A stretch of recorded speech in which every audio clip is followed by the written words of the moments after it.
Hello friends, in this video we are going to be talking about a type of spectroscopy known as ultraviolet visible spectroscopy, more commonly referred to as UV-vis.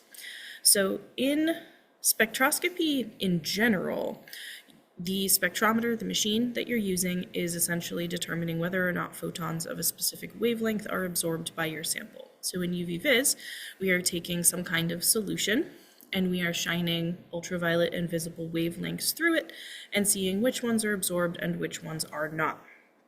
So different types of spectroscopy are able to give us different types of information because different photons of different energies interact with atoms in different ways.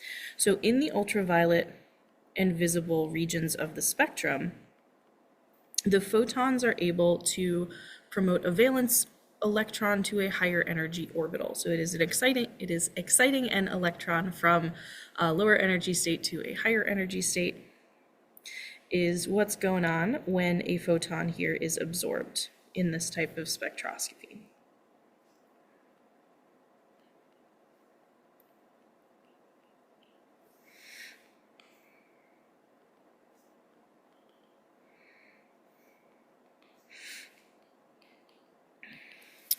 So we end up with a graph where we have absorbance on the y-axis and wavelength on the x-axis. So absorbance is a relative measure of how many photons are absorbed or what fraction of photons are absorbed at a particular wavelength. So the particular shape of this is not important. You will get some kind of lumpy bumpy looking thing that is going to vary from substance to substance. It may have more than one peak in it. It may just kind of have some weird lumps. The peak can be at various points, various heights is going to vary.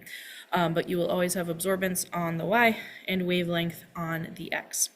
So where the curve is low, so areas like this that are low down on the y-axis have a low absorbance. That means that few photons of that wavelength are absorbed by your sample.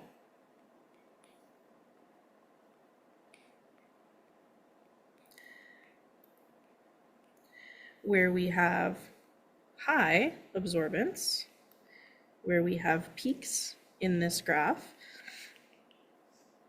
is where we have lots of photons being absorbed at those wavelengths.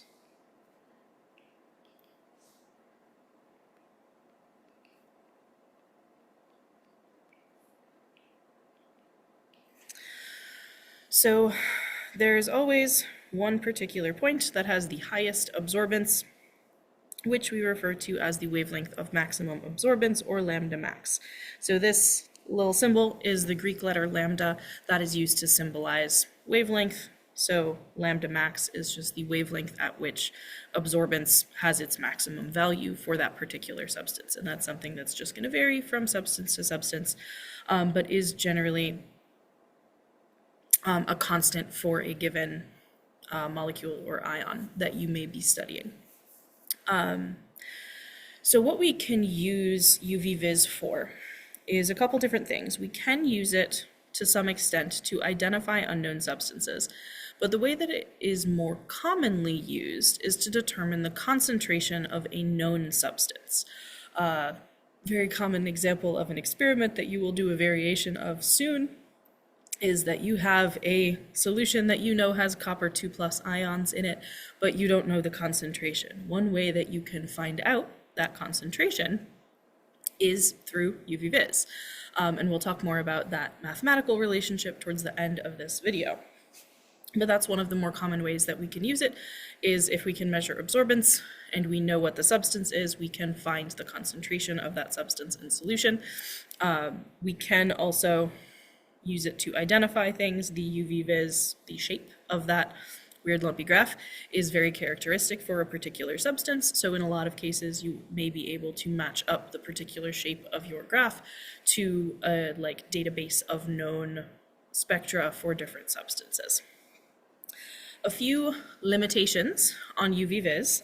The main one is that only substances that actually absorb in this region absorb wavelengths in the ultraviolet and visible regions of the electromagnetic spectrum can be studied by UV-vis at all.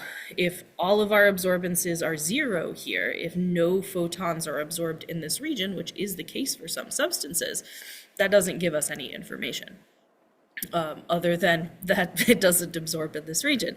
So UV-vis is only useful for things that actually absorb in this region. For the most part, not entirely, but for the most part, these are going to be substances that we typically perceive as being colored.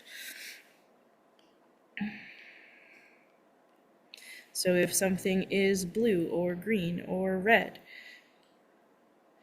that means it is absorbing some visible wavelengths, but not others. So it is absorbing some stuff in this region, and those are the types of substances that we're going to be able to study effectively using UV-vis. So things that are colorful are easy to study by UV-vis. There are some things that we perceive as colorless but do absorb in the UV. For the purposes of this course, we'll mostly be focusing on the visible side of UV-vis.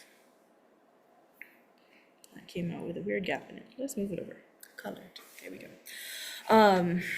So something that we perceive as colorless, something like water, that we can see straight through. It is completely transparent. There is no color to it. That means that it does not absorb any visible wavelengths.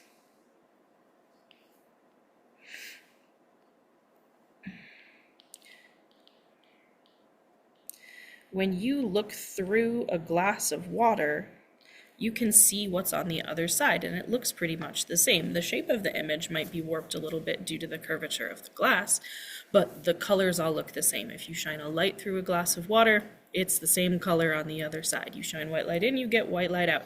You shine red light in, you get red light out. Every photon that you pass through water comes right on out the other side. None of it is absorbed. For solutions that we perceive to have a color,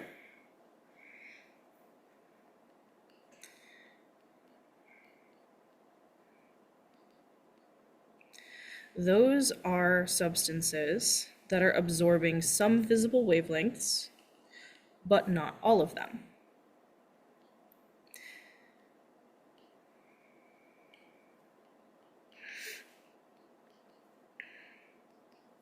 So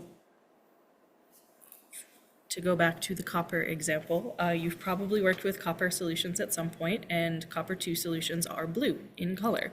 So if you shine a white light, if you shine a normal flashlight, your phone's flashlight, through a copper solution and look at it from the other side, that light looks blue now. White light is comprised of all of the different colors of the rainbow: red, orange, yellow, green, blue, and violet.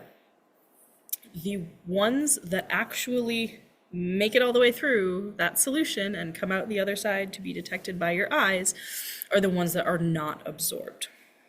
So the color that we see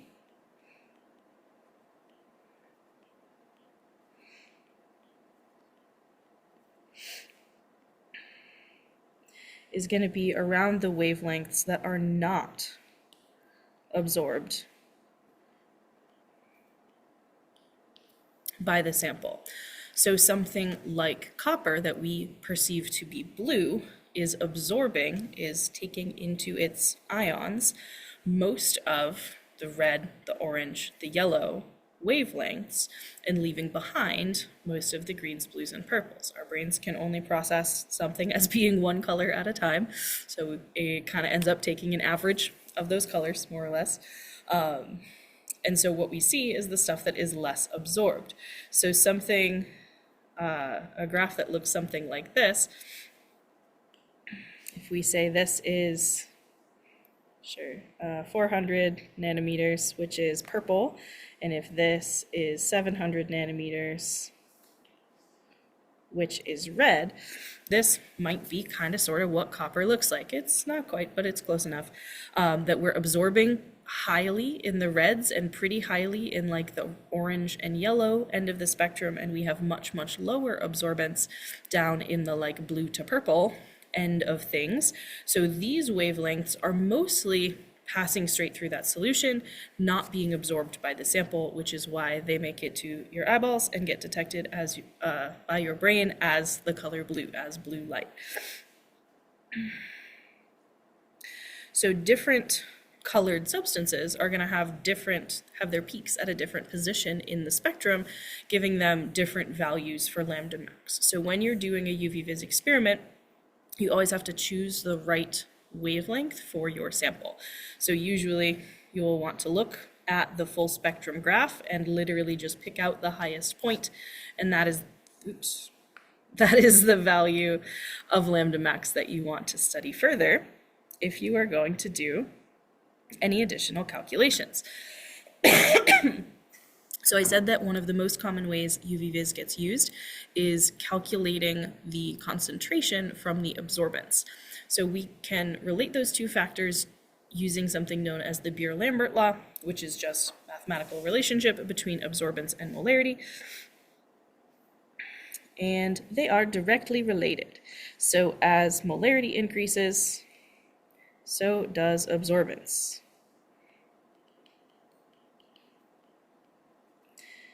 Specifically, as molarity doubles, absorbance also doubles. If molarity is multiplied by 10, absorbance multiplies by 10. So there is a direct relationship there. Our absorbance is capital A. Our concentration is this C here. So we can see that they are on opposite sides of the equation. As this one increases as well. These other two things are going to be a constant for a particular experiment. The epsilon here is a constant known as molar absorptivity, which is always the same for a given substance at a specific wavelength. So that's just a constant for whatever stuff you are working with. And then B is the path length, not to be confused with the wavelength. The path length is the distance that light travels through your sample. So when you have your sample in a little vial, a little test tube situation, we use square test tubes, basically. They're called cuvettes, so that the path length is constant for the whole sample. It is literally the distance from one side of the test tube to the other side of the test tube.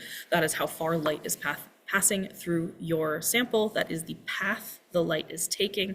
That is the length of that path, is why we call it path length. So it is pretty literally the width of whatever container you're using.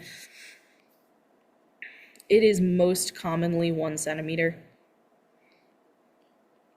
It can be other things. Personally, I've only ever used instruments that use 1 centimeter cuvettes. So that usually makes your life a little bit easier.